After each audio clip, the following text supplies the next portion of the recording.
NDA के अंदर बड़ा सियासी तूफान आने वाला है और इस तूफान में उसकी सरकार ढह जाएगी, इसकी चर्चाएं भी शुरू हो गई हैं। एक तरफ बीजेपी जो कि 2/3 बहुमत की बात कर रही थी, लेकिन अब जो सियासी हालात बनते दिखाई दे रहे हैं उसमें बीजेपी के लिए बहुमत का आंकड़ा तक हासिल करना भी मुश्किल हो सकता है। महाराष्ट्र की सियासत में इस वक्त जबरदस्त उथल पुथल मची हुई दिखाई दे रही है। जिन दलों को बीजेपी ने सरकार बनाने के लिए तोड़ा था, आज वो ही दल एक बार फिर से आपस में करीब आते दिखाई दे रहे हैं, जिसके बाद देवेंद्र फडणवीस से लेकर मोदी और शाह तक की भी नींद उड़ी हुई दिखाई दे रही है। तो महाराष्ट्र में बदलते इसी समीकरण को लेकर आज हम अपनी स्पेशल रिपोर्ट में करने जा रहे हैं बात। नमस्कार, मैं हूं अंशिता।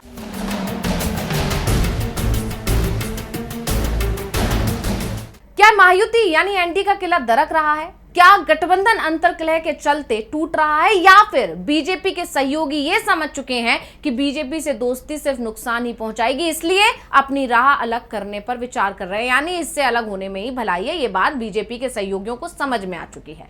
महाराष्ट्र में इस समय जो हालात हैं उसे देखकर तो यही लग रहा है।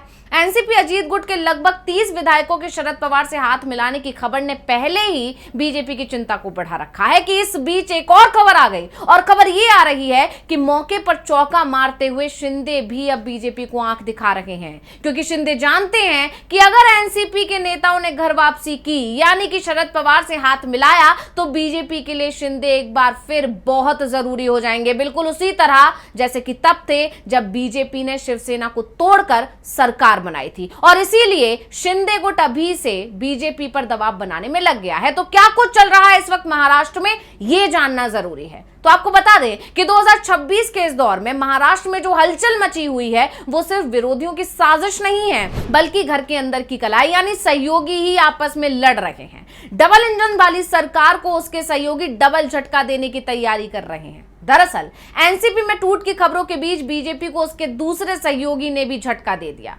आपको याद होगा, पिछले दिनों खबर आई थी कि सुनील तटकरे ने शरद पवार से उनके घर पर जाकर मुलाकात की थी, और इस खबर ने सियासत को गर्मा के रखा ही था कि इस बीच जब यह खबर आई कि शिवसेना उद्धव बालासाहेब ठाकरे के सांसदों और शिवसेना के नेताओं के बीच भी मुलाकात हुई, तो बीजेपी के पैरों तले जैसे जमीन खिसक गई। वहीं इस खबर के आते ही अटकलों का बाजार भी गर्मा गया और सवाल उठने लगे कि महाराष्ट्र में कुछ होने वाला है क्या शिंदे भी बीजेपी के खिलाफ कोई प्लान बना रहे हैं? तो क्यों उठ रहे हैं ऐसे सवाल, इसे भी समझना बहुत ज्यादा जरूरी है। तो सबसे बड़ा सवाल तो यही है कि क्या शिंदे भी बीजेपी के खिलाफ कोई प्लान बना रहे हैं? आपको बता दें कि शिवसेना उद्धव बालासाहेब ठाकरे के सांसदों और शिवसेना के नेताओं के बीच जो मुलाकात हुई उसने सियासत को गरमाया ही, साथ ही इस सवाल को उठा दिया। और इसके अलावा इस खबर ने तब ज्यादा तूल पकड़ लिया जब इस मुलाकात के तुरंत बाद एकनाथ शिंदे दिल्ली के लिए रवाना हो गए।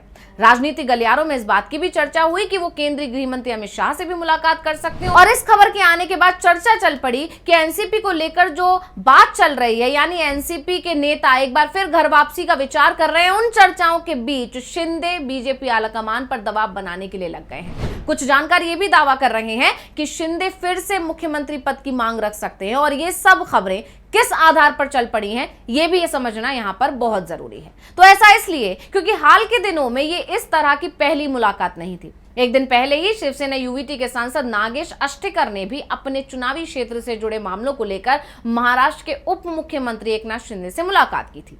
राजनीतिक चर्चाओं को और बढ़ाते हुए नासिक में एक कार्यक्रम में यूवीटी सांसद राजा भाऊ की मौजूदगी ने, जिसमें कि श्रीकांत शिंदे भी मौजूद थे। आप जानते हो श्रीकांत शिंदे एकनाथ शिंदे के बेटे हैं। दोनों खेमों के नेताओं के बीच बढ़ती नजदीकियों की अटकलों को और हवा दे दी, और इस बार बार होने वाली मुलाकातों ने इस बात पर नई चर्चा छेड़ दी है कि क्या उद्धव ठाकरे गुट और शिंदे के नेतृत्व वाली शिवसेना करीब आ सकते हैं। दावा यह भी किया जा रहा है कि शिंदे बीजेपी को यह संदेश देने की कोशिश कर रहे हैं कि एनसीपी तो जा ही रही है, अब सिर्फ वही बीजेपी का सहारा है। ऐसे में अगर वो भी चले गए तो सरकार गिर जाएगी। आप जानते हैं कि महाराष्ट्र विधानसभा में सरकार बनाने के लिए पूर्ण बहुमत का जादुई आंकड़ा 145 है।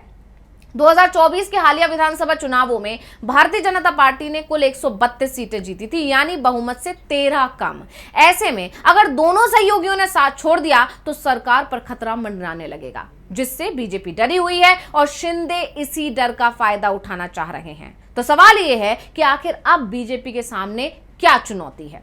तो अब बीजेपी के सामने सबसे बड़ी चुनौती है अपने सहयोगियों को साधे रखना, क्योंकि इस गठबंधन में पड़ी दरार की एक वजह यह भी है कि एकनाथ शिंदे की शिवसेना और अजीत पवार की एनसीपी दोनों ही अपने वजूद को बचाने की लड़ाई लड़ रहे हैं। सवाल यह है कि क्या यह गठबंधन अब सिर्फ मजबूरी बन गया है?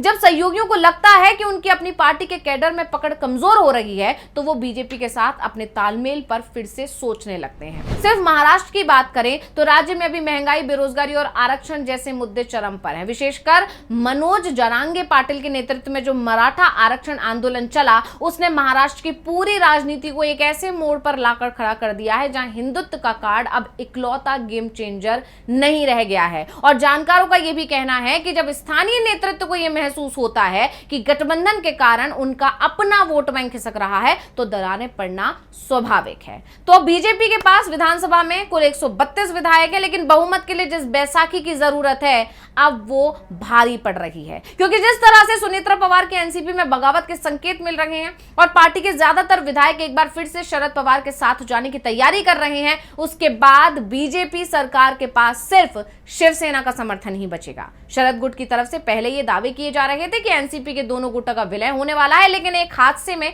अजीत पवार की जान जाने के बाद विलय की प्रक्रिया रुक गई थी। पर सुनेत्रा पवार की नीतियों के चलते अब एनसीपी के दोनों गुट एक बार फिर से करीब आते दिखाई दे रहे हैं। सुनेत्रा पवार अपनी ही पार्टी में अलग थलग पड़ती दिखाई दे रही हैं। फिलहाल पार्टी के 42 में से करीब 30 विधायक शरद पवार के साथ जाने को तैयार दिख रहे हैं और जल्दी ही ये संख्या बढ़कर 35 को भी पार कर सकती है, जिससे बीजेपी की सरकार मुश्किल में होगी। अभी तक तो वो शिंदे को दबाने के लिए एनसीपी का कार्ड खेलती है और एनसीपी को दबाने के लिए शिंदे का कार्ड खेलती है, लेकिन जब एनसीपी सरकार के साथ नहीं रहेगी तब शिंदे को रोकना बीजेपी के लिए मुश्किल हो जाएगा। इसके साथ ही छोटे छोटे दूसरे सहयोगी दल भी अपने अपने क्षेत्रों में अपनी ताकत दिखाना चाहते हैं, जिससे वो मोल भाव यानी कि बार्गेनिंग करने लगेंगे। वहीं एनडीए में चल रही उस उठापटक पर विपक्ष भी नजर गड़ाए हुए है। वो गठबंधन में शामिल छोटे दलों को यह बताने में लगा हुआ है कि उनके साथ आपका भविष्य सुरक्षित नहीं है। अब ये रणनीति बीजेपी की चिंता का सबसे बड़ा कारण है। बीजेपी के लिए चिंता की बात यह है कि वो अपने कुनबे को बचा पाएगी या नहीं, क्योंकि कुनबा नहीं बचा तो कुर्सी बचाना नामुमकिन हो जाएगा। तो स्पेशल रिपोर्ट आपको कैसी लगी हमें कमेंट करके अपनी राय जरूर दीजिएगा। इसी के साथ मुझे दीजिए इजाजत। देखते रहिए डीवी लाइव। नमस्कार। हमारे चैनल से जुड़े रहने के लिए YouTube पर टाइप करें डीवी लाइव, सब्सक्राइब बटन को क्लिक करें और बेल आइकन को दबाना ना भूलें ताकि खबरें आप तक पहुंचती रहें। देखते रहिए डीवी लाइव, क्योंकि यहाँ हैं खबरें लगातार।